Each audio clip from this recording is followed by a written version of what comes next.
Fagratis, and thank you for being here today. I would like to welcome you to today's webinar on the challenge of on the education for sustainable development. Some quick notes about the logistics today. Today's webinar will last 1 hour and 30 minutes, and this webinar is being recorded and will be available on the UIL YouTube channel. A link to this page will be shared in the chat. The format of today's webinar will include individual presentations followed by a Q&A by questions and answers. Each participant will have 5 to 10 minutes to make their intervention, and the moderator will remind participants of the time. The audience is muted, and so please use the Q&A chat room to ask questions. We will be taking questions from the Q&A section of the webinar during the Q&A session. Please note that when you write in the chat bar, make sure to write to all panelists and all participants, not just to the panelists. With this, I would like to introduce you to our moderator. The moderator is Mr. Roberto Cuevara. Hello, Robbie. Hi, can you hear me? I'm just checking. I've had problems with my microphone. Is everybody hearing? Yep. Thank you very much, Konstantinos. And good morning, good afternoon, good evening. Magandang gabi to the Filipinos in the room. I'm Robbie Guevara, originally from the Philippines, now based in Melbourne, Australia. From RMIT University, I'm director of Pascal International Observatory, who brings you this webinar together with the UNESCO Institute for Lifelong Learning. So let me welcome you all to this webinar, whatever time of day it is or night. Wherever you are, this will be an interesting discussion. So stay awake, stay alive, and stay engaged. We all know that in the time of COVID, learning did not stop. Some people may say schooling may have stopped, but we all continued to learn. Adapting from Delors' 4 pillars of learning, we learned to know more about viruses and how viruses spread. We learned to do washing of hands and social distancing where you could do that. We learn to be more resilient, okay, as individuals, but also as communities. And therefore, we learn to live together. In some cases here in Victoria, in Melbourne, they said live together while being apart. So social distancing, physical distancing. But during the decade of education for sustainable development, we suggested a 5th pillar. And the 5th pillar was we learn to live more sustainably. And in a way, they say there were good things about the virus because it forced us not to travel. It forced us now to be together in a room like this, saving so much air miles, but continuing to learn from each other and therefore reducing our gas emissions. So in a way, there were good things and bad things about what COVID has brought to us. But I think more importantly, what we want to focus in today is that in fact, COVID did not stop us from learning. It actually taught us to learn differently. Intergenerational learning became the key success for all homeschooling. Parents, grandparents, cousins, and all were very important. Communities came together to support each other. And it is this 5th pillar of learning to live sustainably that brings together the community and place-based context, such as learning cities, that we wish to explore today. So the focus of the webinar today is the challenges of education for sustainable development with an eye on research and practice, aware that participants who are in the network are very much interested really in the practical aspects. And so let me first welcome the members of the UNESCO Global Network of Learning Cities. So welcome to all of you from all parts of the world. But also we'd like to welcome the potential members who are not yet members, who will be members soon. We invite you to introduce yourself in the chat box. Make sure it's the chat box. And this is an opportunity also for networking. Sometimes in these webinars, you don't know who's in the room or how many in the room, and you don't realize your neighbor's in the room, okay? So introduce yourself in the chat box. However, if you have any questions, please use the Q&A function. Okay, there's another box, the Q&A box, to help us ensure that the questions are actually being addressed. So we have colleagues in the room who are helping us in terms of this Q&A function. I'd like to welcome our distinguished panel of speakers. I'll acknowledge them now, but I'll actually refer to them later in terms of what they will speak to. But Mr. Alexander Like, the Chief Section of Education for Sustainable Development. Welcome, Alexander. Nice to see you again of Unesco. Michelle Schweisfurth is the Professor of Comparative and International Education at the University of Glasgow. There goes Michelle waving. We've got members of our UNESCO Global Network of Learning Cities from Beijing, Mr. Da Yong-yeon, Deputy Director of the Beijing Academy of Educational Sciences, Graduate School of Education, Beijing Foreign Studies University. Welcome, Da Yong, and thank you very much for joining us. And Ms. Diane Taba, who I was with in a meeting earlier, she's a neighbor, the coordinator of the coordinated learning communities at Wyndham City, west of Melbourne. I'm in the southeast of Melbourne. But also my colleague and partner in crime today, Mr. Mike Osborne, the Professor of Adult and Lifelong Learning in University of Glasgow, which, like my university, RMIT, is one of the nodes of Pascal in Europe. And so I'd like to welcome Mike, who will give us the closing remarks. And so today I'd like, therefore, to ask you to also receive welcome remarks from our partners at the UNESCO Institute for Lifelong Learning. And with that, I'd like to invite Mr. Raul Valdez-Cotera, who's the team leader at UIL, and a person I've managed to work with also in the last so many years together. Welcome, Raul. Nice to see you online. Okay. Thanks, Raul. Thank you very much, Robbie. It's always nice to work together. Thank you for the introduction, for including this fifth pillar to the lowers. I think it's quite relevant. Good morning, good evening, good afternoon to all of you. I would like to welcome you to today's webinar on the challenge of education for sustainable development. From the rhetoric perspective, moving into the practice in the context on COVID-19. As Roy mentioned, we have been learning a lot in this period. And this is already the fourth webinar that UIL is organizing in collaboration with Pascal International Observatory. And it's in the previous webinars, similar, we are eager to learn from experts about creative ideas and practical cases implemented. Well, just to start, as you may know, 5 years ago, the United Nations General Assembly adopted the 2030 Agenda for Sustainable Development, which includes the 17 Sustainable Development Goals and 169 associated targets. These goals and targets not only address global challenges related to poverty, inequality, climate change, environmental degradation, peace and justice, but also present integrated solutions. The 2030 Agenda implies that the key dimensions of sustainable development, environmental integrity, economic viability, social equity, and cultural diversity should be considered holistically and interconnected and of equal importance. Education plays a key role in advancing sustainable development, while education for sustainable development is an instrument to achieve all the 17 Sustainable Development Goals. It is cities' imperative to reorient education towards sustainable development and integrate ESD for 2030 into all levels of education through the contribution of formal, non-formal, and informal education and learning. And it's precisely a year ago at the 4th International Conference in Medellin, Colombia, that the Global Network of Learning Cities has been following a new strategy in order to consolidate the network and advance cooperation among member cities. And on that basis, 7 clusters were organized.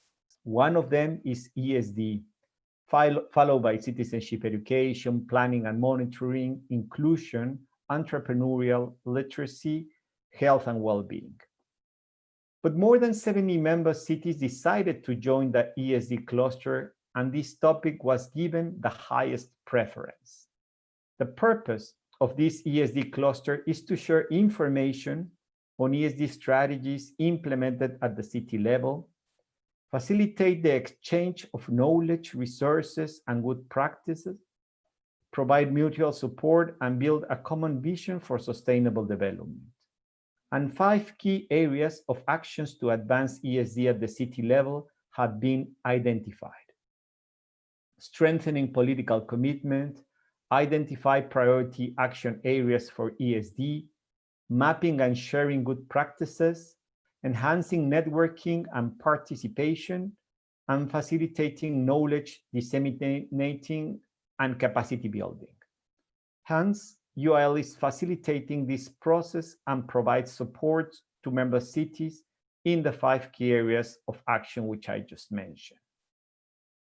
We hope that cities become encouraged to develop an action plan for ESD or establish a network of ESD key stakeholders if they have not done so. The DSD cluster provides an opportunity and a platform to better understand ESD, present member cities' ESD good practices, and identify cities' challenges and opportunities in implementing ESD at the city level. I would like to take this opportunity to thank all the city's commitments in promoting ESD in the time of COVID-19. I hope that we work together, and this work may help each of the cities and all citizens to deal with the challenges we face, both at local and global level. We look forward to continue working with you in this most worthwhile effort. Well, without further comments, I would like to give the floor back to Robbie, our moderator, who will be introducing the first speaker. Thank you, and wish you a very excited seminar. Robbie, the floor is yours. Thank you. Gracias, Raul. Thank you very much. Again, I think some people have problems with the chat box. Again, we will not stop you from introducing yourself to each other, but yeah, I think the chat box seems to be working. So if you can introduce yourself in the chat box. Otherwise, don't be offended if it seems that your questions seem answered, but it's because you only introduced yourself, okay? So it's lovely to see people in the room. One of the things that I worry about often when in this webinar format, sometimes you don't know who's in the room. But I just want to say there are 182 people already chatting in the room, okay? So this is how many people are really interested and committed to the ideas that Raul has just mentioned. But also, this is a representative of the different areas of the world who are interested in this. And as Raul said, this is linked not just to programs of UIL or Learning Cities. This is linked to the Sustainable Development Goals, the Agenda 2030 that focuses on particularly SDG 4, quality education and lifelong learning opportunities for all, that they're inclusive, and we want to ensure that this is available for everyone. And it's good that we have Learning Cities programs and Learning Cities to help us ensure that this happens. So I'd like to welcome again my colleague, Mr. Alexander Light from the Unesco section of education, the chief of the section of education for sustainable development, to give us his opening input and help us better understand not just what ESD is, but how perhaps ESD in terms of has transformed over the last few years, and what we see in the future are the challenges for ESD as it links to the post-COVID environment, as it links to working with Learning Cities. So I'd like to pass on the microphone now to Alexander. Thank you very much, and you have your 10 minutes. Thank you very much, Robbie, for the introduction, and also to Raul for for some of the background.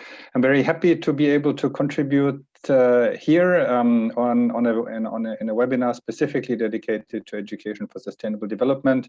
And we have also been very happy to see and work closely with UIL on this great commitment from the Learning Cities Network on sustainability issues on education for sustainable development. Specifically, indeed, I will say a few general words about education for sustainable development in order to frame a little bit sort of the discussion and explain where UNESCO is coming from, and then make a few comments on how we see this could be implemented at the cities and the community level. But this is all only there to set the ground really for the very important good practice and the concrete examples that we will listen to later on. Education for sustainable development, of course, the starting point is the dramatic unsustainable development that we're witnessing everywhere. Robbie has alluded to that. The recent numbers on climate change and biodiversity loss, for example, as we all know, are dramatic. And there is a great need for a very big transformation of all our societies towards sustainable development. And education plays a crucial role in this transformation. We all, individuals and societies, need to learn to live differently. So that is really our main starting point for justifying the whole education for sustainable development agenda, which we are very happy that it is fully integrated into the SDG framework as one of the key elements. It is not only about, of course, mobilizing generally education to contribute to sustainable development. It is really about providing a very specific type of education. We all know that education as such can also worsen sustainability issues, can also lead to increased resource inefficiency, for example. So what we need is a specific type of education, the education that really builds the specific knowledge, skills, values, and attitudes that promote sustainable development. And more specifically, we believe, and we have laid this out also in various curriculum guidance documents, that we need to equally emphasize the cognitive, socio-emotional, and the behavioral learning dimensions. The cognitive one is evident. Of course, we need to know we need to have a lot of knowledge, of course, about climate change, but more importantly, we need to be motivated to act, and we need to know how to act as individuals and as society. So it's really the contribution to this big transformation that education can do, that education for sustainable development emphasizes. Transformation at the individual level. I need to know how to change my lifestyle in my individual life, how I can become a kind of, let's say, change agent for sustainable development in my individual life. But probably more importantly, education for sustainable development needs to mobilize also for societal and political action, because in the end, there's only so much you can do at the individual level.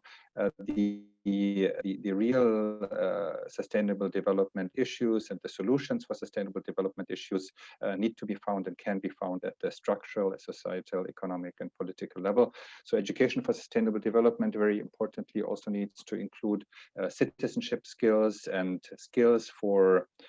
socio-emotional one, behavioral skills that activate people to participate in the political process and drive more sustainable development, more sustainability-related decision making.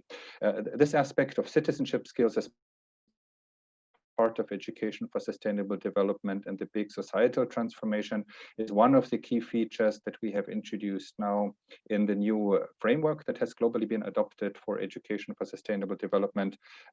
We call it ESD for 2030, in full alignment with the 2030 agenda.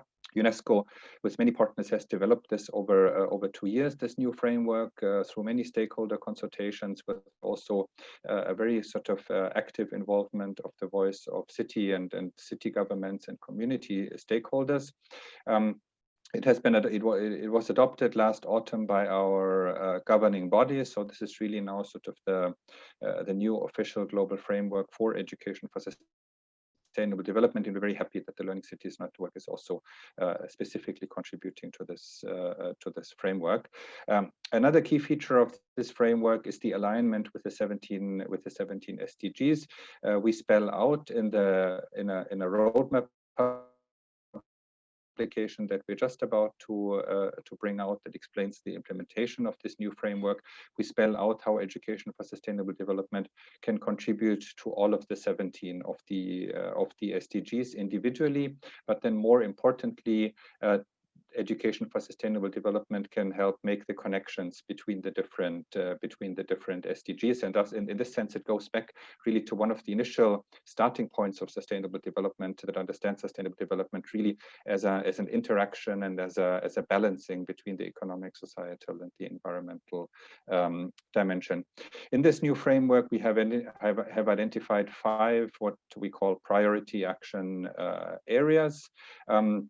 at the action at the level of policies to make sure education policies are in place that really enable learning for sustainable development at all levels. The second area is the education institution, to make sure the whole education institution gets transformed and becomes a learning environment for sustainable development. Teachers and educators as sort of one of the key stakeholders of the education sector as the third action area. They need to be empowered to become really learning facilitators for sustainable development. Youth, young people, youth groups as the fourth action area, in particular important when it comes to non-formal education and the change that can be driven sort of through through non-formal education run by youth groups themselves. Crucially, not understanding young people only as recipients of education, but also really as drivers of education. And the fifth action area, and the most important one in the current context, is really action at the local community level, where in a way all five action areas come together. In this roadmap publication that will be launched online launched in a very few weeks, we are trying to spell out the action that needs to be taken in all of these five action areas. And I will briefly go for the very few remaining minutes I have through the action that can be taken at the city and the community at the community level. We recommended, when we say we, of course it's a UNESCO document, but as I said, we developed it really through very wide stakeholder consultation. So we really try to reflect also hear the voices of communities and cities and city governments themselves. So what these stakeholders recommend is a strong leadership by the public authorities, by the municipal governments and the associated institutions. They should take a lead and get together with other stakeholders in the community and develop an action plan at the community level to make sure that the whole community becomes a kind of learning space for sustainable development. And Raul has mentioned that some of the learning cities have already started to commit to that.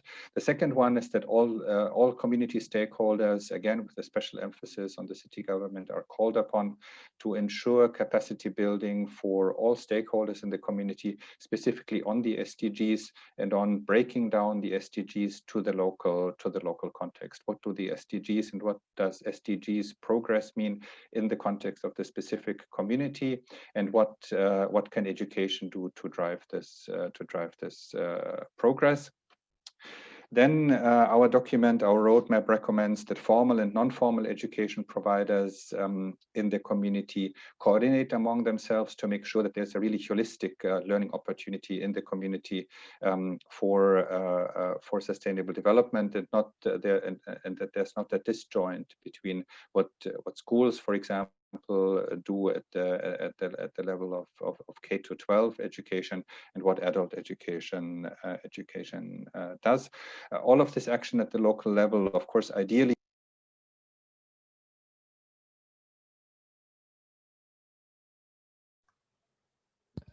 Alexander, sorry, yes, and that is also, apologies, and that is also something that we are trying to promote, the support of policymakers at the national level for this local government action.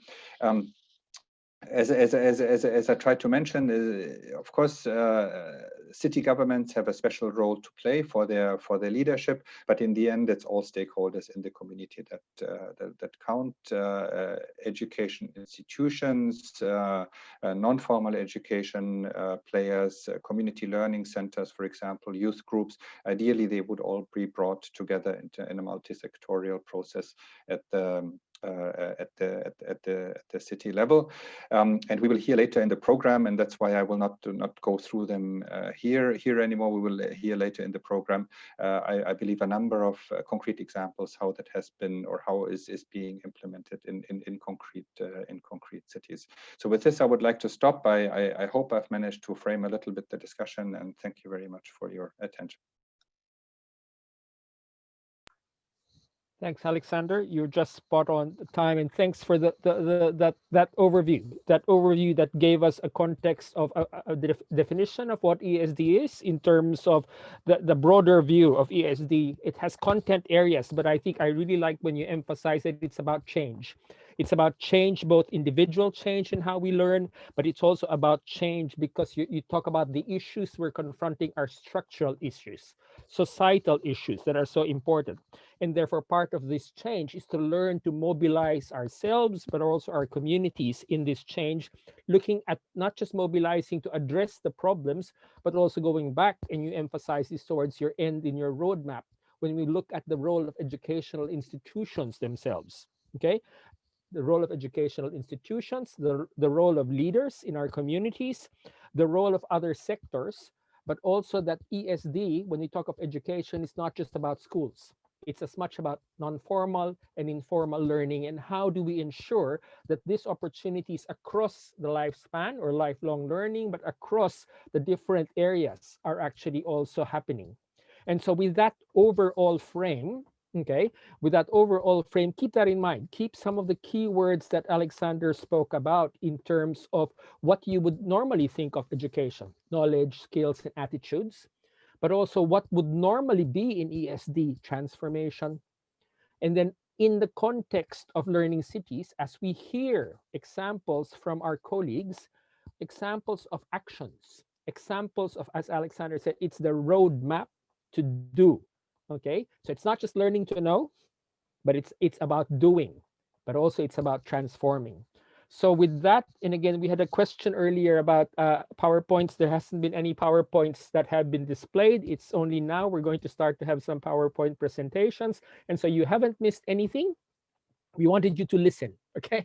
So now you can listen and watch, okay? And so I invite colleagues now to help us in terms of presenting our first speaker. And I just want to acknowledge, I think we've had problems with the chat box. So the chat box, so now everybody's been able to use the Q&A, and we just have to sort out. And I thank my colleague for sorting out the question and answer portions, of very active conversation that's happening, and very active in a sense. I recognize people are from different parts of the world, and I'd like to welcome again all of you to our session this morning, afternoon, or evening. Okay, so our next speaker is a colleague again from the Pascal node in Europe. Let me invite Michelle Schweisfurth. Okay, as I said, the professor of comparative and international education at the University of Glasgow. Okay, who will speak to us on the challenge of education for sustainable development, weaving together the themes that we talk about today of sustainability, of health, and of learning cities. And so Michelle has a PowerPoint to make a powerful point. So I'd like for our colleague to share the PowerPoint so people feel more comfortable now in this. We're secure, there's a PowerPoint. Okay, but don't forget, focus on the powerful point, not the PowerPoint alone. And Michelle, can we check your microphone is also working? Can you hear me all right? Okay, welcome, Michelle. I think it's good morning to you. It's good noon-ish. Thank you very much. Thank you very much, Roberto, for that introduction, and thank you to the Institute for the invitation to talk today. I'm going to be speaking in a fairly general way about the challenges that education is facing at the moment in terms of sustainable development.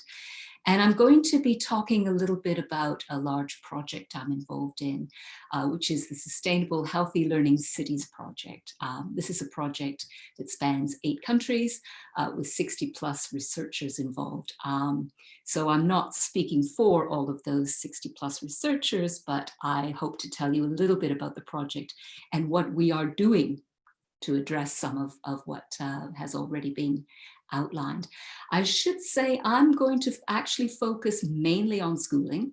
That's because that's where my own work lies. That's not because I don't think other dimensions of lifelong learning are important. They are extremely, and a lot of what is true for schooling is also true for other dimensions of education. So next slide, please. Thank you very much. It's become a little bit of a cliche to say that we are at a big moment. right? And that things could go any number of ways. There's a lot of talk about the transformative potential. There's a lot of talk about how we might build back better after COVID, how we might have new ways of teaching and learning that make learning more equitable and exciting and learner-driven, that we might have more sustainable ways of learning. And I do not want to take any of the wind out of the sails of those people who are talking about transformation, and I hope that they are right. But I would say that at the moment, we are facing some extraordinary challenges, and there is also talk about potential disaster, and we would be foolish to ignore that. And there is quite a lot of evidence from what has gone before and what is happening now that this is something to worry about. So for example, let me give you a few examples. I could talk about each of these for a long time, but in terms of lost learning, you know, over 1.5 billion learners have been out of school at some point during this pandemic, 9 out of 10 learners. And in terms of lost learning, let's say somebody was out of school for 6 months, how much learning would you expect them to lose? Well, evidence from Pakistan, where an earthquake closed schools for 6 months, they looked at the lost learning 4 years later. And actually, while those schools were closed for 6 months, and then afterwards, the learners fell behind 1.5 to 2 years, right? So it's not just the lost time, something else happens. So we need to think about that. We need to think about the public funding pressures, you know, with the World Bank estimating that 115 million people are being kicked into poverty, extreme poverty by COVID. You know, there's going to be a lot of demands on the public purse. Exacerbated inequalities, we could say a lot about this. We could say a lot about access to computers, for example, when online learning has become a new norm, with roughly 90% of learners in sub-Saharan Africa, for example, not having access at all to any online learning.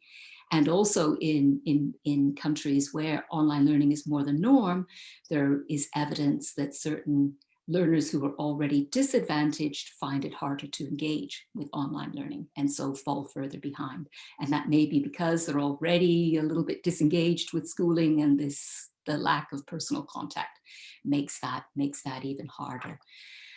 In terms of gender effects in Sierra Leone, we can look at the Ebola crisis as perhaps having a parallel to COVID, and teenage pregnancy shot up during the time when schools were closed in Sierra Leone for Ebola. And then when schools reopened, the enrollment rates for girls reduced to 17%, were reduced by 17%. So there was a major effect on girls' access to schooling.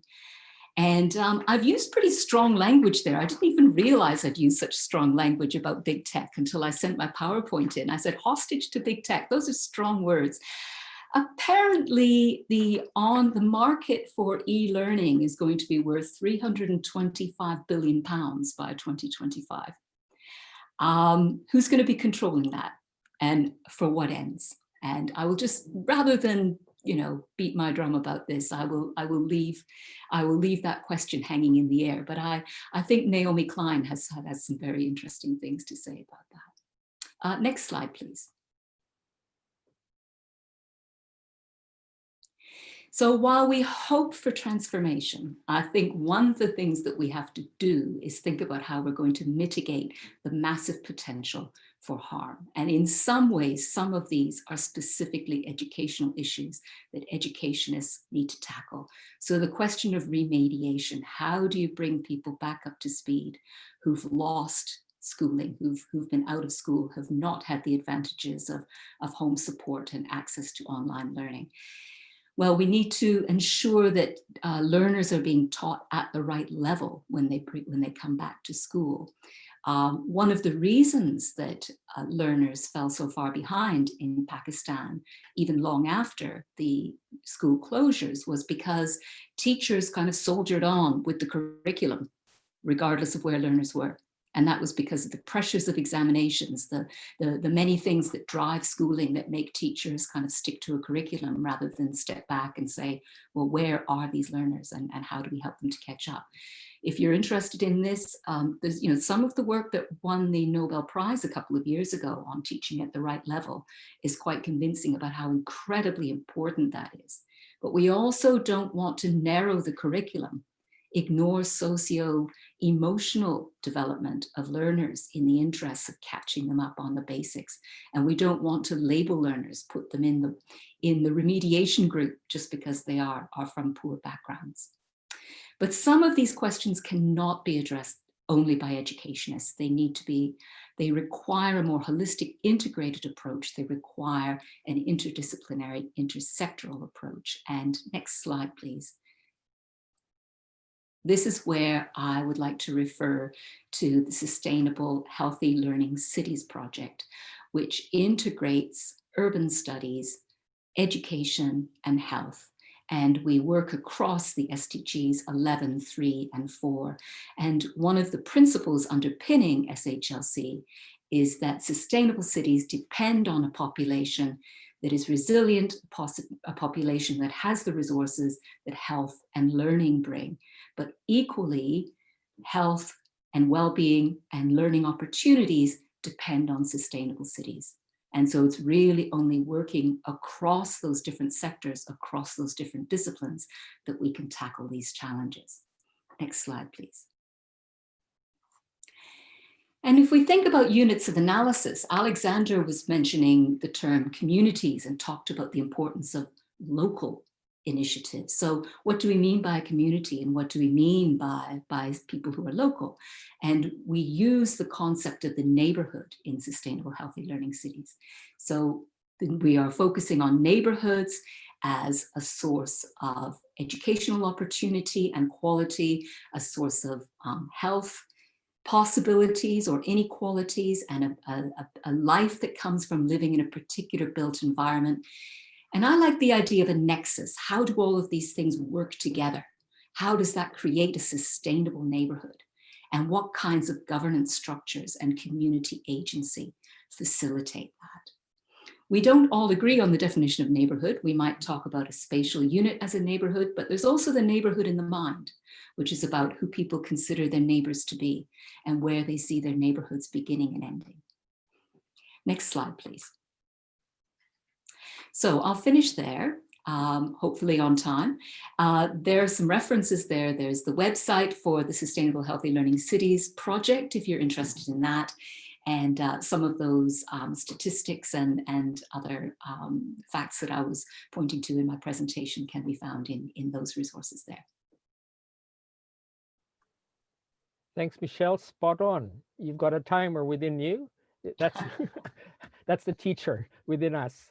Okay, so thank you again. I like it how you said, look, yes, you will be talking about schooling at the start, and I think that's the frame. A lot of when we talk about education, we go to schooling, and I think one of the comments was one of the person commented that this is alarming, this is scary, but I think it's really important to put it in context. When we talk about lost learning, I think, and again, this might be a debate we can have all day, we talk of lost learning relative to curriculum, relative to normal progression, okay? And that assumes a lot of what is normal, and we will learn to live with the new normal. And this is what we also Alexander talks about. When we talk of transformation, sometimes transformation is initiated by something external to ourselves.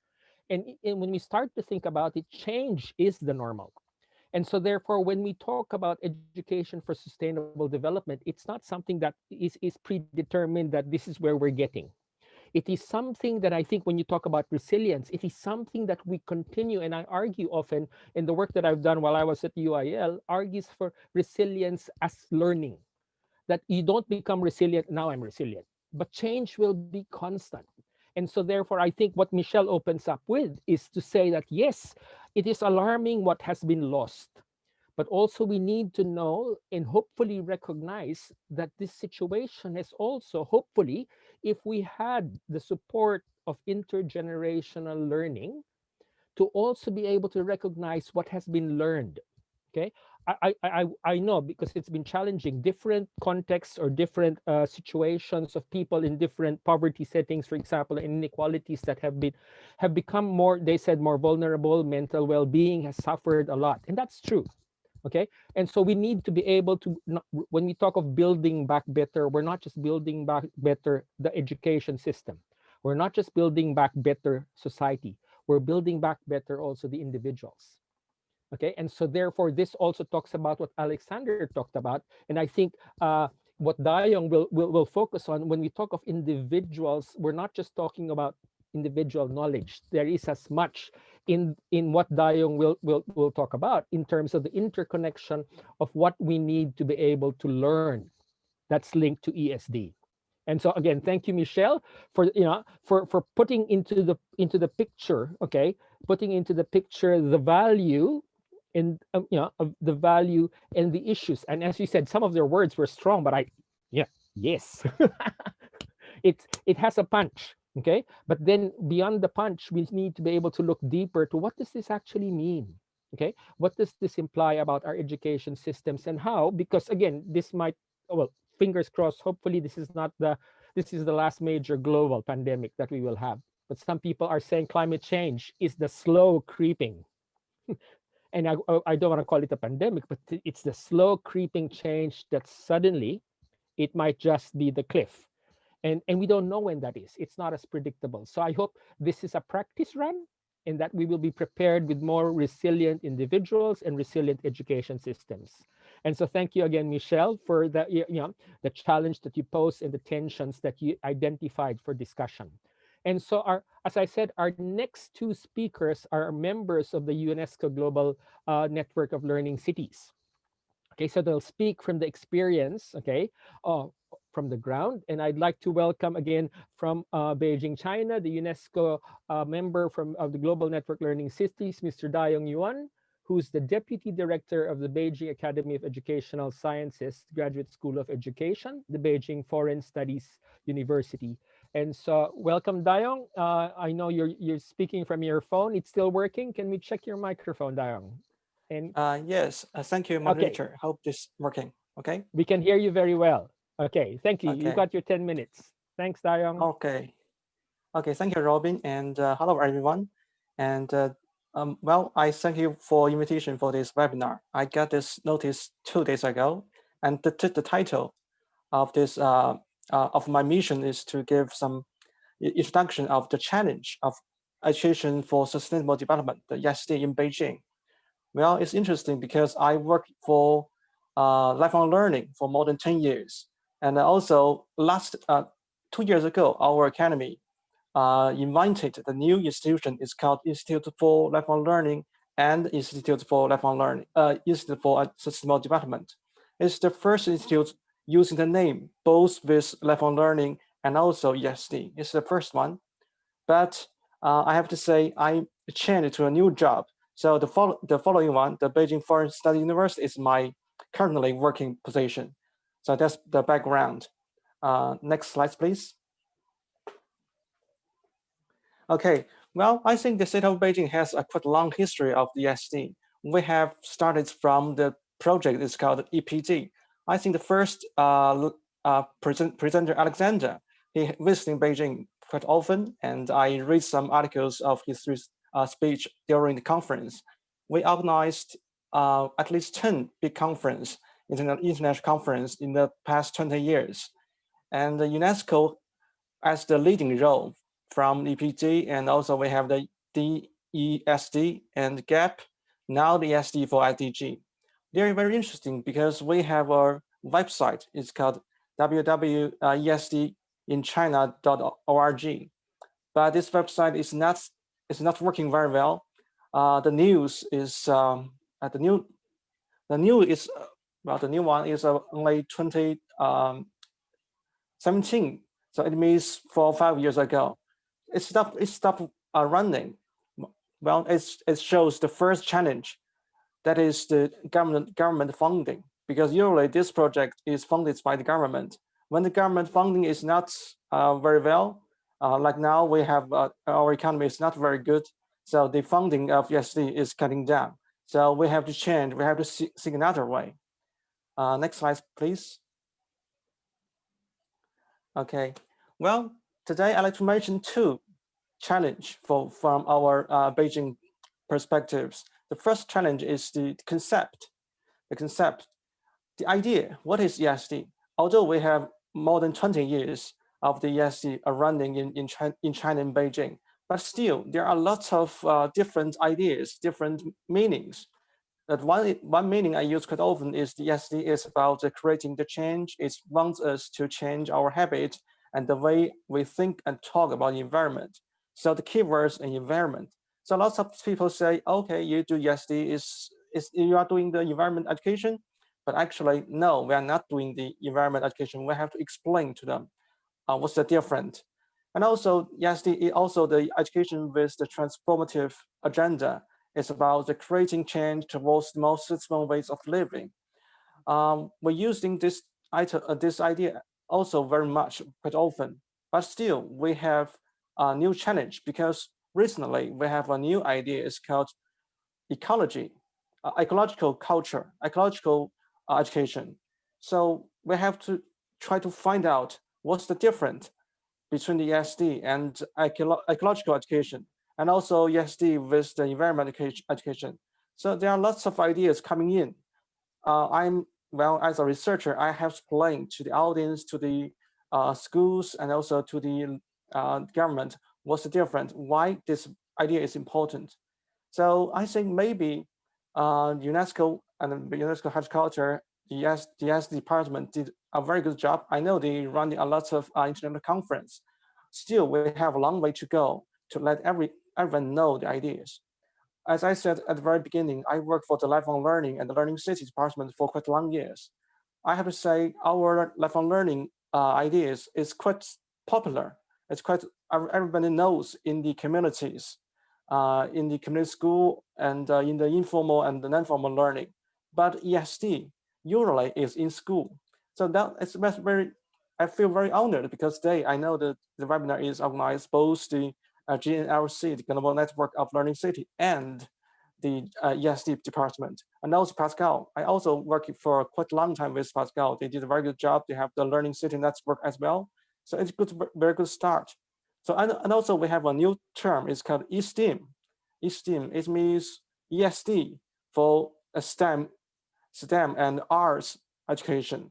So maybe probably this idea is for the future, well, but I'm not sure. So its inclusion is the ESD is a broad idea, but now in China it's quite weak, but it's potent. We need a long way. We need to using our effort to let everybody know and to work hard in this field. Okay, next slide, please. Okay, now I mentioned something about the concept. Now it have to come to the practice. Well, the learning cities, we work in the communities quite a long time. Now we are using the term in school, but the ESD project is at the very beginning is starting from the school.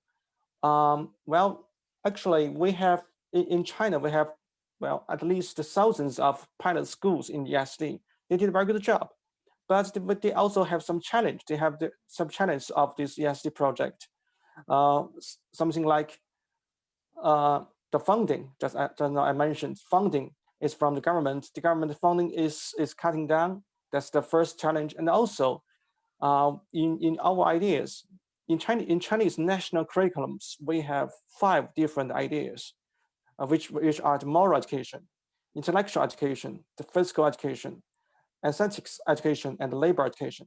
The 5 education, it means from the different perspective of the students' development is called comprehensive development.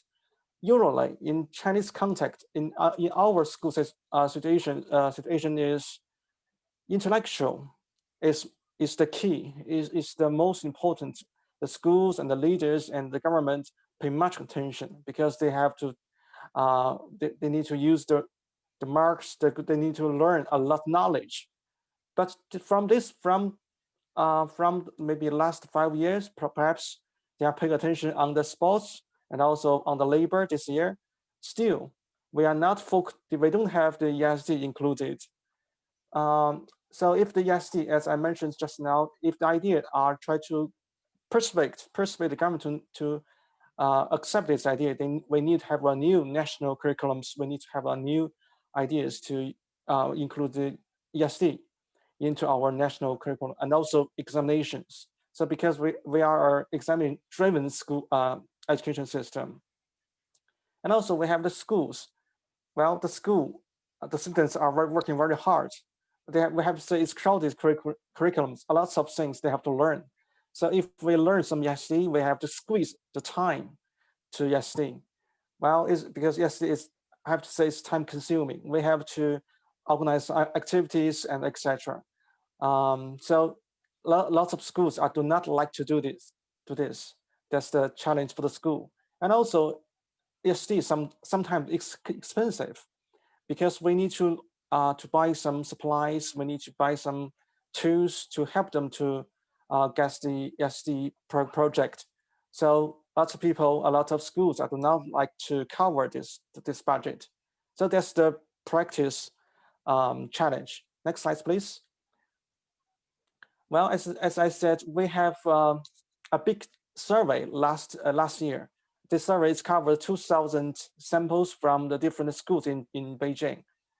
Well, I don't have time to translate in English, but we can see the left one is showed a lot of people, a lot of school, and they have this kind of ESD curriculum, but most of them only once a week.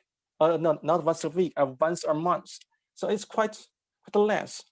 And also the right one shows different subject, different curriculums. It shows we have some curriculum in ESD, but not very often, not quite popular recently. That's the challenge.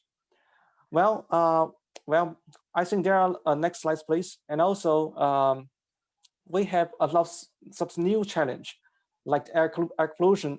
A lot of people know that Beijing have the very serious smoke problems, but now recently it's getting better. And also we have the COVID-19, and since this year we have our new Beijing's rule. We have the garbage classification. It's very interesting because we can using this garbage classification to teach students, teach the community, the residents to using the sustainable ideas in their classification process. So, and also we have technology problems because recently lots of people are using technology too much. They're not paying attention to the environment. And also lifelong learning and the learning cities, we have to say they do not respond for the ESD quite often. They also, when we mention about the learning cities and the lifelong learning, is usually covered senior citizens, the communities, the entertainments. They do not cover a lot on the environment and also a lot of the ESD. So this is our future job. We have to using the ESD ideas in our community, in our learning cities project. Well, at the very last, because the time is only 10 minutes, recently I'm working on a book. It's called International Perspective on the ESD Policy and the Research. Well, it's a Chinese book. I really hope after this session, I can inviting some of our panels and the researchers and the professors can write something for this. Okay, I think that's for my presentation. Thank you. Thank you very much, Dayong, for your presentation. As I said, as I previewed, I think part of the conversation that you've introduced is this idea that ESD really is not, when you link it to the comprehensive development and kinds of learning that you value in the individual. But I think one of the things that you brought in the fore was one of the best ways and the easiest ways actually to introduce ESD is through environmental problems. And so you talk about the environmental problems. Okay, but also health problems can introduce this holistic way of learning. And so I think part of that tension we have in ESD is that in some cases, it begins and ends with environmental problems. Okay, and that's not what we are encouraging also. It begins with environmental problems, but as Michelle has said, and as Alexander has mentioned, Michelle said, let's link environment with health, but let's also link it with the economy, but let's also link it with society. So it's this holistic way of thinking that Dayong, you spoke about already in terms of bringing this all together. That's part of the challenge, but that's also the opportunities that we have as teachers, as educators, whether you be in school or whether you be in community learning centers or in neighborhoods, as Michelle has said. Okay.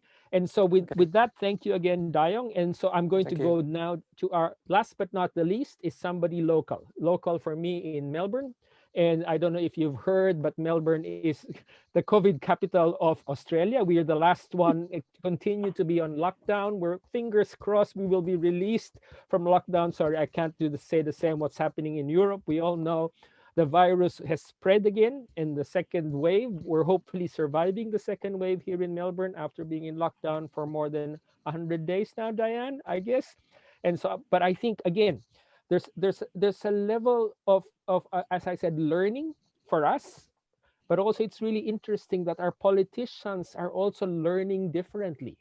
They're learning that they cannot have, often people say, what's your answer? And they realize you can't give an answer today might change tomorrow because the numbers will change.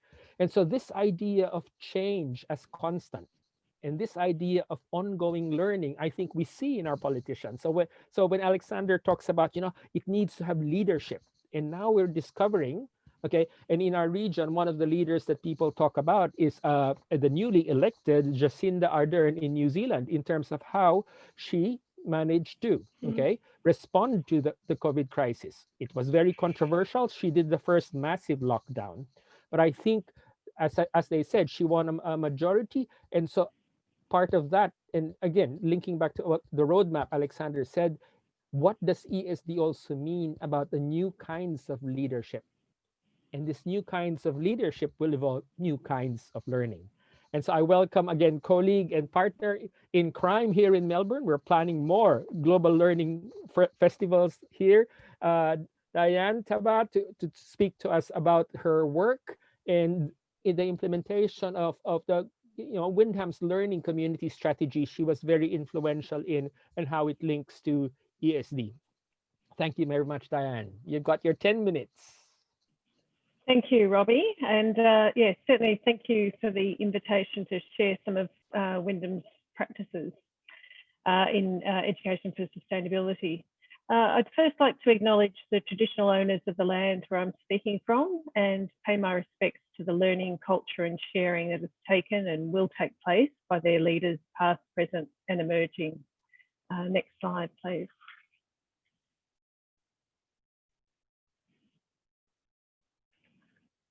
So for those of you who don't know, I'll just point out where Wyndham is.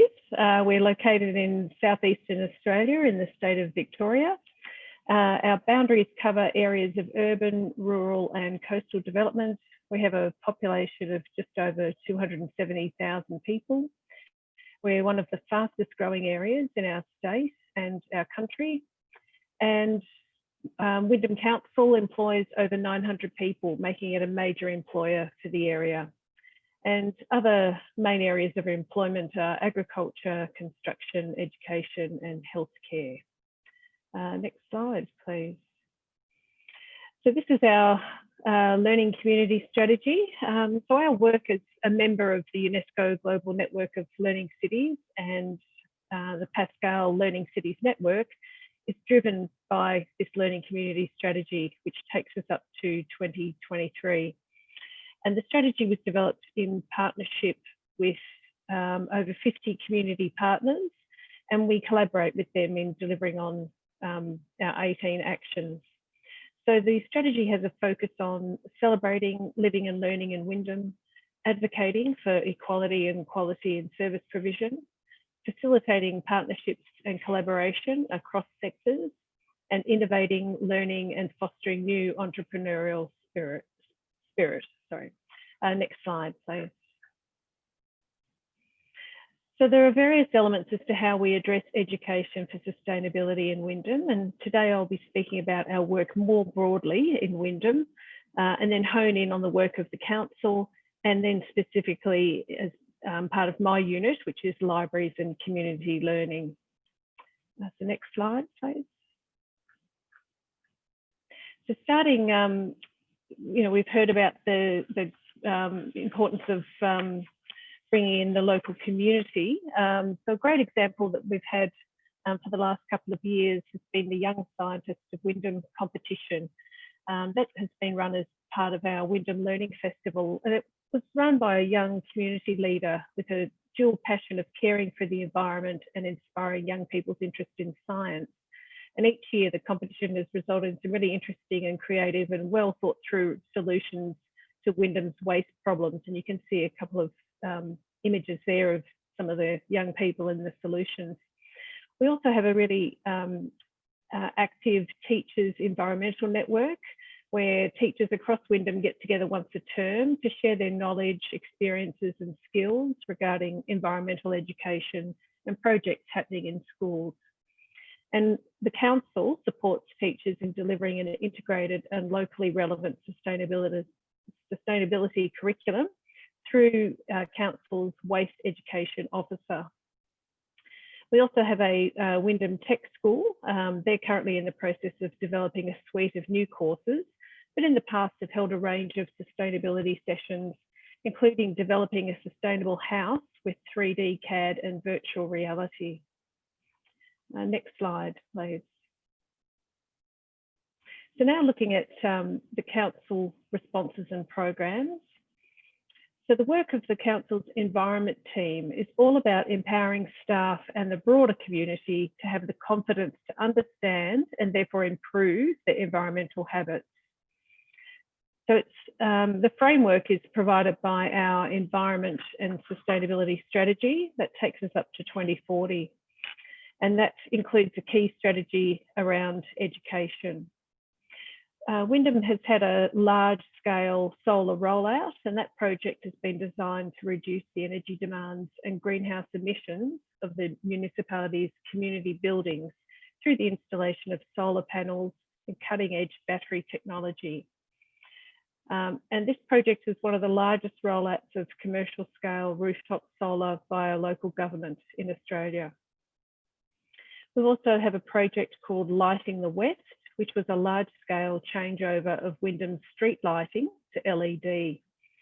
And as I mentioned before, we have one of the fastest growing local government areas, but even with all that growth, the carbon offset from that project has allowed us to meet our greenhouse gas reduction target for 2020 back in 2019. Council also has a sustainable purchasing policy, and that reflects its commitment to minimise the environmental impact it has through its purchase of goods and services. We're also a partner in the award-winning Supply Chain Sustainability School, which offers free procurement education. Wyndham Council's also improving energy efficiency across council buildings, parks and open spaces with lighting upgrades.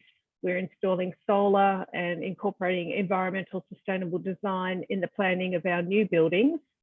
We've just recently constructed our first Green Star certified building, the Wangaraal Durung Centre, which is our Aboriginal community centre. It's a highly energy and water efficient, but it also includes many social aspects because it supports Aboriginal culture and it's designed to foster a connection to the local environment. And we're proud that that was an award winner at the Victorian Architecture Awards for Sustainable Architecture. Earlier this year, we introduced our first electric vehicle into our car fleet, and we offer a range of sustainability themed education programs, including Waste Watchers, Habitat Heroes and gardening masterclasses. And that's designed to empower the community to be more resilient and green-minded. We're trying to encourage staff to use our shared e-bikes between council locations. And we have a yearly Green Living series, which is a series of events run over 6 weeks, including workshops, tours, information sessions and open days. It will be very different next year. This year we had 54 planned events, 40 eventuated pre-COVID, and 20 of those were held by community groups. We've also run an environmental themed building blocks program, which is our local leadership program for the community. Next slide, please. So now I'll talk about so the unit I'm part of, which is libraries and community learning. So all our libraries have solar power, and we run a range of library programs encouraging and promoting sustainability. We take part in the Green Living series by providing activities and environmental focused storytime sessions every year. And we often give out seeds that patrons can grow at home. And last year was particularly successful. You can see a photo up there of a patron was so proud of their sunflowers that they grew with our seeds that they sent us in a photo. During a pre-COVID school holiday program, we had someone from our Reptile Encounters program come and talk on the animals local to our Werribee River. And kids were able to get up close and personal with a range of local birds, reptiles and animals and find out more about the beautiful creatures in our own local community. In 2019, the library hosted a National Recycling Week competition, challenging young people to create an upcycle. You can see some of the things they created in the photos. And we've been promoting that, a virtual version of that event this year. Other kids club activities have included a bee-friendly garden, so educating on the importance of bees and encouraging bees in the garden, making birdhouses, wildlife-friendly garden sheets, and information on growing your own succulents. We always run Insect Week and Science Week experiments and activities. As well, the library teams have adopted the broader council policy of not using single-use plastics, and we try to source natural materials for our kids club and crafting activities. We also promote the benefits of recycling in our kids club sessions and in craft school holiday sessions. During the last year's Wyndham Learning Festival, our signature event and expo was held on making a difference through recycling. It featured Craig Rucastle, who's the man in the middle photo. He's a very famous Australian writer and comedian, and he's done a TV series, his War on Waste, on our public broadcast station, the ABC. That was very well attended. We have had over 800 registrations for that event, and 20 local exhibitors participated in the expo, showcasing the wide variety of activities and inspiring people and giving tips on living a more sustainable life. Next slide, please.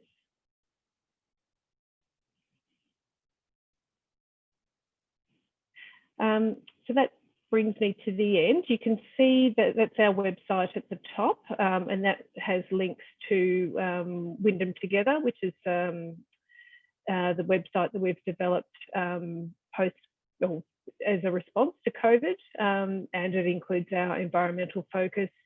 We're happy to be contacted if you would like to be part of our upcoming Wyndham Learning Festival, or if you'd like to talk about a program or a partnership. We're always interested in making connections. Thank you. Thank you very much, Diane, for that input in bringing again the balance between, and again, this really shows what Alexander also spoke about: formal, non-formal, and informal and community-based learning, and bringing it back into the local in terms of initiatives of local people and the initiatives of local government. And so thank you very much, all our speakers. And if you can do that, we will do a round of applause. You can see me on the video, a round of applause to everybody. Or again, one of the ways that we can do that now is people say, similar to hand gesture, this is applause. Okay, for those who cannot hear, this is applause. And so there's lots of questions that have come, and what we've tried to do with my colleague Catherine, thank you very much, is to structure them. And so we have a first set of questions, and we've categorized them. And so I've been informing the panel as we go along that it's going to go to you. So this is not a surprise. So Alexander, I'm going to get to throw the first set of questions to you as they relate to questions to the formal processes around ESD. And so I'll just read the questions and then I will ask Alexander to respond in terms of the first question is, what is the current status of monitoring and evaluating of ESD? Are there already frameworks, indicators, apart from the broad global thematic indicators? I'm also interested to know how ESD is monitored at the institution level. And so we'll hold that maybe for some of the other speakers. But again, monitoring question, Alexander. The second question is a question to Alexander. The implementation plans you mentioned will roll out when, in terms of maybe the roadmap that you mentioned? The third question is, are there any chances that the launch of ESD for 2030 next year in Berlin will be streamed online? Okay. And I just to add the last question, because it particularly asks about the UN, what are the recent updates, initiatives from the UN associated with UN bodies, how to pursue ESD upon seeing the situation that every country are facing the pandemic? So I guess the first three questions, again, and I'll transition to the COVID question for other colleagues as well. And so if you would start, Alexander, with the questions on monitoring, the rollout, and then the postponed Berlin conference for next year will be streamlined. Okay. Thanks, okay. Alexander. Thank you very much, Robbie. I'll take it the other way around, just to start with the very simple information questions first. We were supposed to launch this big framework at a big UNESCO World Conference this year in June, hosted by the government of Germany, organized by UNESCO. But as you know, or as you can imagine, the conference had to be postponed. It's now scheduled for May next year, and we are closely observing, of course, the situation in terms of the pandemic. We at the moment think it may perhaps be possible to bring a few people to Berlin, and then the rest of the participants will participate online. But definitely all the sessions will be streamed, and there will be online participation in any case, even either if it's a full online meeting only, or if it's a hybrid meeting with some people on site, some people online.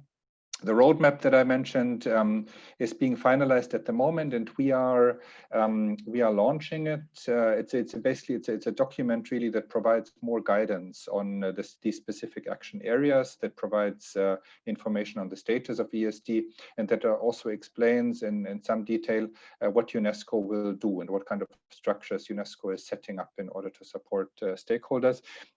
That particular document, we are launching it through online regional launches throughout November, and you can find the dates on our website. I won't go through all the dates of all the regions now, but you can find them on our website, and the registration also.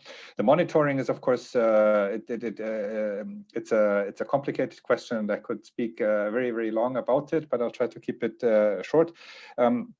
Of course, monitoring ESD is a well-known challenge.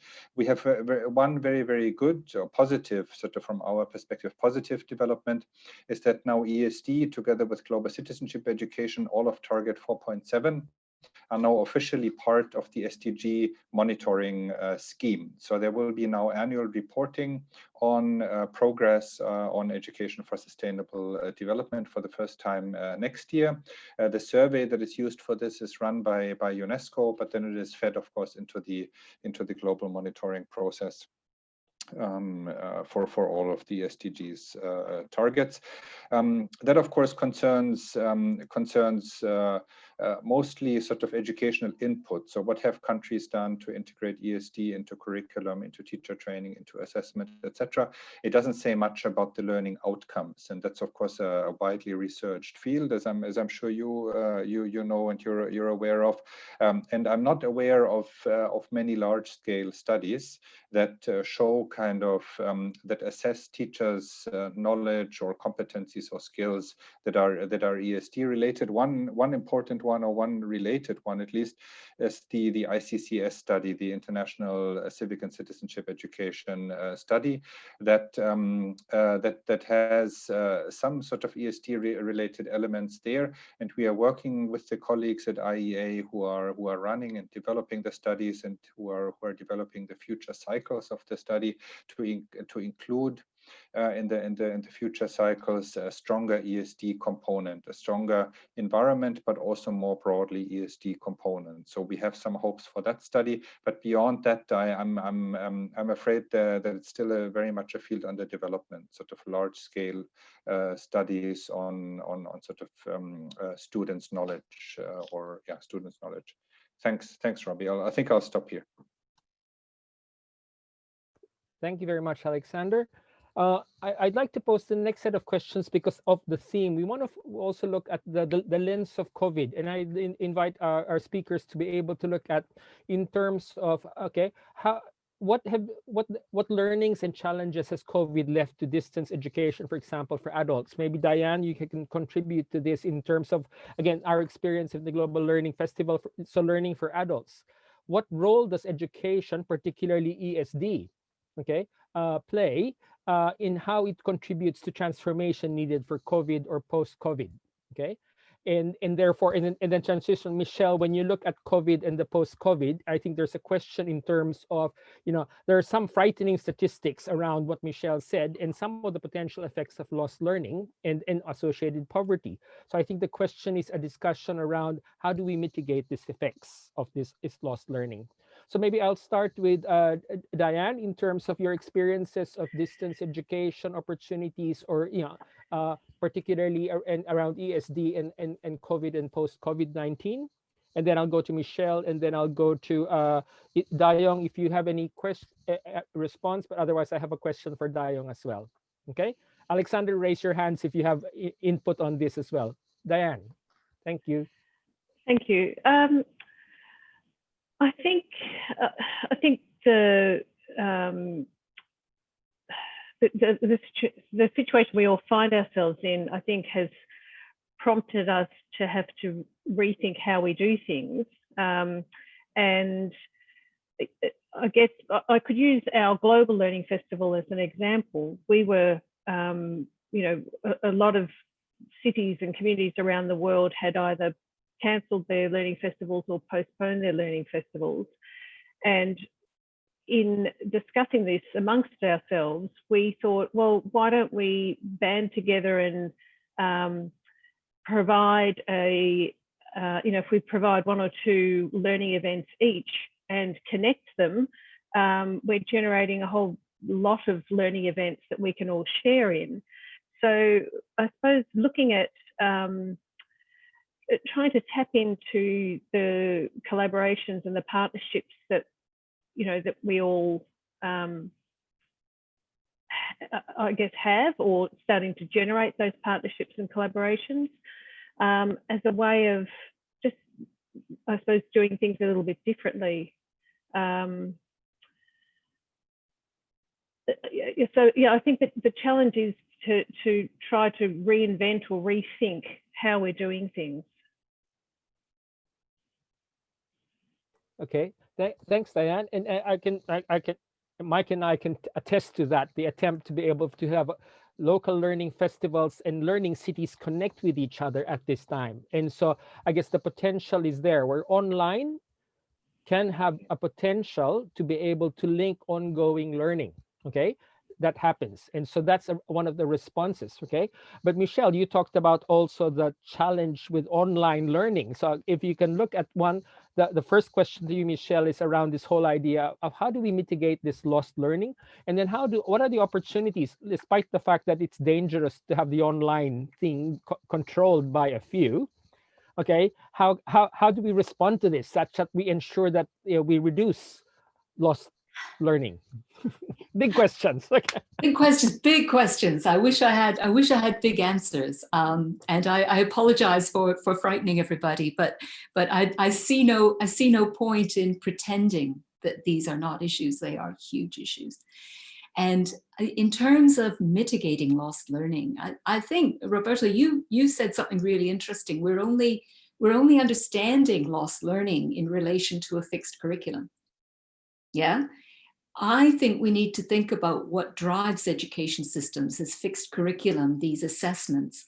And if COVID gives us one opportunity, gives us lots of threats, lots of challenges, but it gives us one opportunity, it is to step back from that, because we have to. Yeah, if we let those standardized curricula and those examinations drive education systems, then we're going to be in a terrible mess, because there will be a lot of lost learning, a lot of people who will come back to school unable to keep up. So we need to rethink, we need to redefine learning, we need to rethink, you know, how people are progressing through this system. And we need to ask why, you know, why are education systems driven by these things? And I think that becomes then a whole community and a whole collective question about, you know, is this the education system we want? So I think there is an opportunity to ask those sorts of questions, but there's some simple stuff that we need to do around remediation, around not letting some fixed curriculum and exam process drive the whole thing, because that's really going to get us in no end of trouble. And as for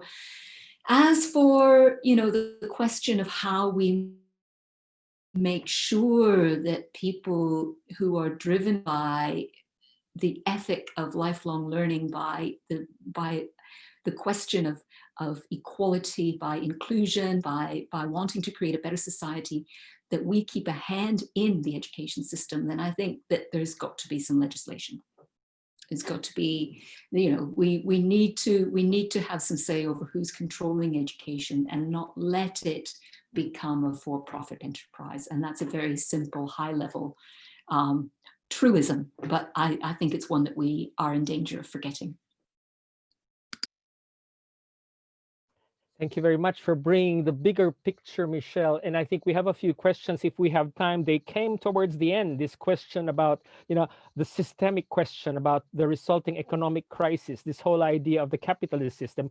I'll just pause that for a while, because I'd like to go to Dayong. There are two questions, Dayong, that link to integration. I pose a lot of, and this was the first attempt when they say ESD is about integration, okay? You talk about integration in terms of your different spheres of learning in China, but integration also, I think there's a question from, and I need to acknowledge Helen Hill from East Timor, who worked with me in ASBE, but also as my supervisor.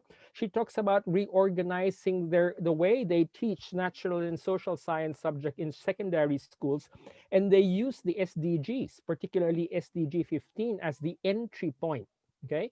But there's a question which makes people, which, in other words, once you get to that integration, how do you make sure that we continue to value, okay, the different subject areas, okay, in these separate areas? And she talks about project-based learning. And so I'd like to be interested in terms of, Dayong, your approach to that integration, your approach to bringing together of, or the challenges you have in China. And I'd open up to the other colleagues if there's any ideas about integration and the value, for example, of hands-on and project-based learning at the local community.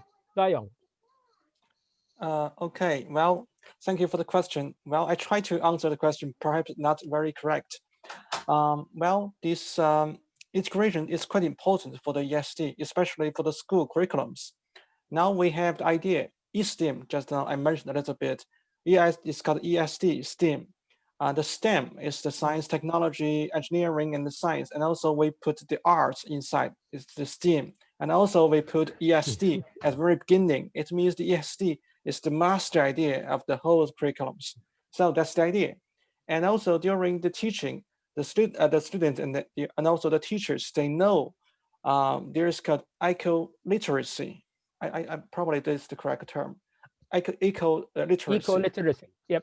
Yes, it means maybe we know how to write, how to calculate, and also we should know the content, how the content related to the environment, how the content related to the natural resources, etc. So we have the STEM curriculum not only in the natural science, but also in some curriculum like the language teaching. When we select the articles, we select some articles from related to the environment, and also the mathematics. We're using the mathematics in the natural world. So this kind of some examples are we use the ideas integration in the teachings in the school. That's one example. And also another level integration is about integrate the different school and also communities. So we in our institutions, we organize some special design project. So this project is not working or conducted by only schools or the communities. They working together, like the parents and the school parent and children's and the local residents and the local schools. They working together, and most of the topic of the project is related to the environment, is about the ESD. So this is another level of the integration. And the third level is the research, because I'm researching in this field. So the research, we are not before the researchers only, okay, I'm the researcher in the school. I'm the researcher focused on school education. I'm the researcher for the community education. Now, all these researchers are research focused both on the level of this community and also the school. So the topic is ESD.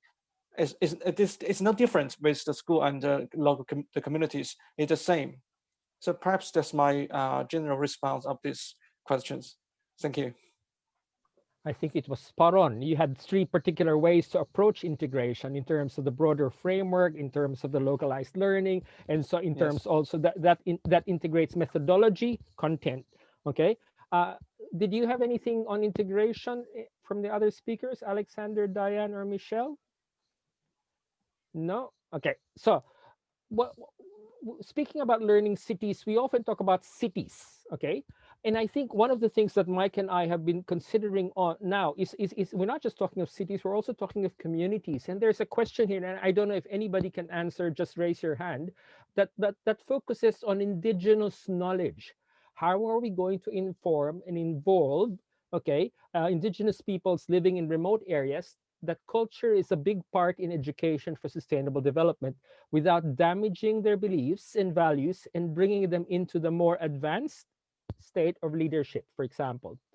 I don't know if any of you would like to look at this idea of, this idea that, our indigenous people in remote, that culture and ESD is really, when we talk of ESD, we talk of not just the social, the economic, the environmental, we actually talk of culture. We also talk of the politics. Anybody who would like to venture a response to the role of culture and in indigenous knowledge, for example, in ESD?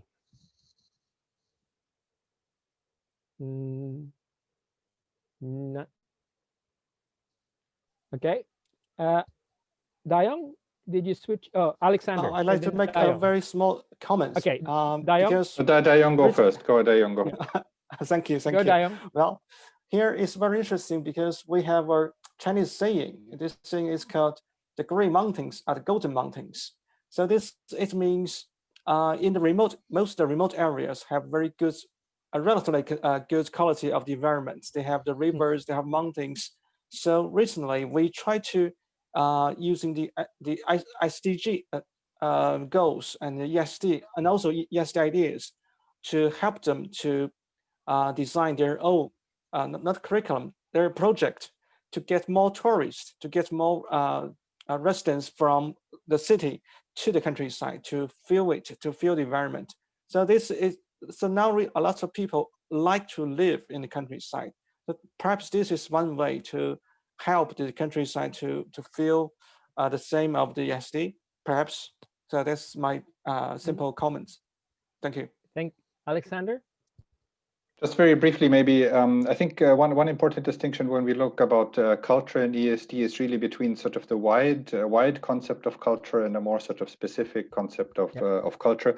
And of course, if we talk about the wide concept of culture, of sort of ways of world making, ways of understanding the world, ways of being in the world, being with nature, being with other people, then of course we have to say ESD is about culture. ESD is really about sort of the right kind of or the sustainable ways of being in the world and being with nature and being with other people. So in that sense, I think it's almost kind of tautological to say sort of culture needs to be a part of ESD, because in that wide sense, of course, ESD must be generally about culture, and then of course we have to distinguish that that from the more sort of specific sense of culture cultural practices, artistic practices. And here I think that's also very, very, it's maybe not exactly what was what the question I think referred more to the wider concept, but I think I just want to mention that it's also a very, very interesting emerging field, or increasingly sort of growing field. How can we mobilize really arts and aesthetic understanding and aesthetic ways of interacting with the artistic ways of interacting with the world for enhancing especially these socio-emotional and behavioral dimensions of sustainability learning. I just wanted to, as the word culture was mentioned, I just want to briefly make this reminder. Thank you. Yeah, so the big and the little culture, but again, let me respond to this, and I'd like to acknowledge, compatriot from the Philippines. I think part of what we need to reconsider is also not just what we can share with them, but what we can learn from them. When we talk of sustainability, when we talk of indigenous knowledge, indigenous ways of learning, there is as much for us to learn from them. In terms of, for example, in Latin America, they have what we call buen vivir, which is good living. Okay, it is this whole idea of sustainability, but it's called for them good living. And so what can we learn from them? And so in our own local traditions, in our own local, you will find ways of living more sustainably in the world. And so how do we recognize where they come from? How do we recognize that? And it doesn't mean you don't offer them opportunities to advance. That's not what you're saying. You're not trying to preserve them. You're trying to learn how have these indigenous people for a long time in Australia, and as Diane acknowledged, the people who have been here for thousands of years in Australia have been able to sustain their culture. So maybe it's the other way around. It's not about how do we influence them, but how do we learn from them and integrate that kind of knowledge and recognize there are different knowledge systems. Okay, we've just gone past the again, I need to check with Konstantinos. It's just final remarks now, because it's just sometimes I remember I cut a webinar very early because the time made me think, oh, it's finished. They said, no, we had half an hour, but we don't have half an hour. We have a lifetime to make changes. But last comments from, I'll give each of the panel members a last comment, and I'm going to look at it in terms of a question, 2 questions that were posed. One question is, looking at the various challenges to ESD at this time, what do you think are the future possibilities that will emerge in the near future? So what's the future of ESD? And the second question I'd like to acknowledge that came in also is that how do we make the SDGs as applied in everyday life? So the ESDs as relates to SDG in everyday life. So maybe 2 words around the future and everyday life and ESD and the Sustainable Development Goals. Who would like to go first? Silence. We'll go with the same order then. Alexander, I can start if you want to. I think it's very dangerous last round, because these questions could lead to a very long additional webinar. So I think I'll just say something about the first one very, very briefly, and just going back to what Michelle said actually earlier. I think this whole rethinking of education, rethinking of the curriculum, because we have to do it at the moment. Not that we are in a nice situation now, and I don't want to. I don't like very much the overstating of the opportunities in which we are, because in the end it's a very, very challenging situation. But of course it does force us to really rethink learning. This week actually UNESCO is organizing the big global education meeting with many ministers and heads of states, and that's one of the thematic streams in that meeting. And now that we build back, how can we also integrate other learning content, including sustainability, into education? So I think that's with regard to the immediate future in the context of which we are. And apart from that, I'll just because it's my last word, encourage everyone to check out our website. And we also shared in the Q&A stream, we shared the dates for this launch of the roadmap that I mentioned. Thank you very much.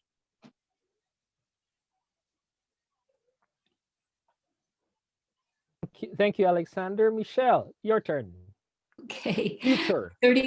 30 seconds to answer enormous questions about the future. I'd just like to leave with a key word, which is integration across the SDGs, integration across disciplines, integration across subject areas in schools. I think it's by thinking of these things together that we can actually make the future bright for ESD and get people thinking about the SDGs in everyday life, not as all these separate things that we're going for, but as something that works together. I would also like to point people to the UNESCO Future of Learning papers, the background papers that are on the UNESCO Future of Learning website, because that does address some of these questions about education for sustainable development in the future. Thanks, Michelle. Diane? Oh, sorry, Dayong. Dayong and then Diane. Okay. Dayong. Well, my final remark is quite simple. ESD is a very good idea. Not only think about it, but also just do it. That's all. Just do it. Diane. Oh, that could be a theme, couldn't it? Just do it. Look, I think, speaking Wyndham specific, I'm quite hopeful for our future. I think there's been a groundswell of support and enthusiasm around sustainability. I think young people are going to be the drivers of change, and they are making some of the connections. They are more holistic in their thinking. And I think this, the whole COVID experience has forced us all, or many of us, to just get back to basics. All of a sudden, people are growing vegetables in their gardens. All of a sudden, they're, wanting the bees to get into the garden. They're, they're cooking. They're, I think there are some positive aspects that, it's a bit like there's this groundswell, and we have to keep the momentum up. Yeah. And so with that, yes. So with that, thank you very much, everybody. I'm sorry, I think we've covered most of the questions, but really thank you for your active participation. That's one of the first signs of ESD happening, when you're willing to join in a conversation, willing to use the available tools that we have, but also be aware that the tools have their own strengths and limitations and opportunities. So I'd like to leave you with one word that was really important for us when we did the Decade of Education for Sustainable Development. That is hope. ESD is about hope. Hope, where the H means holistic. And as our speaker said, it's about integrating things, looking at things as a whole. O is about ownership. When people then say, this is my problem and I'll do something about it, whether it's the local council, the local government, there's strategic plans that are developed, there's ownership. P is about partnership and about place. Isn't it? In our learning cities, it's about partnership and place. And E is about empowerment. And so what we will do is we were actually looking for change. And all of our speakers talked about change. So it's not just about learning to change, but even the way we learn needs to change. And Michelle talked about that. Is the curriculum the only guide that we need? What is curriculum in life? And so ESD opens the opportunity. Yet at the moment, as Alexander reminded us, in certain situations, in most areas, it's a crisis. We need to be able to respond to the crisis. But if we are learning, if part of the response is learning and ongoing, not to repeat, but ongoing, then hopefully there is hope for the future. And I'd like to welcome my colleague in Pascal, Mike Osborne, to give us our little closing remarks on behalf of the co-sponsor of the event this day. I was going to say this evening. Thanks, Mike. Thank you very much, Robbie. I can hardly say anything more inspiring than you have just said. This has been an incredibly rich webinar, and I'm reminded that at the very beginning, there was talk about education for sustainability as a fifth pillar. And obviously it is, if we don't have education for sustainability, if we don't have sustainability, we won't have a world to do all the other things.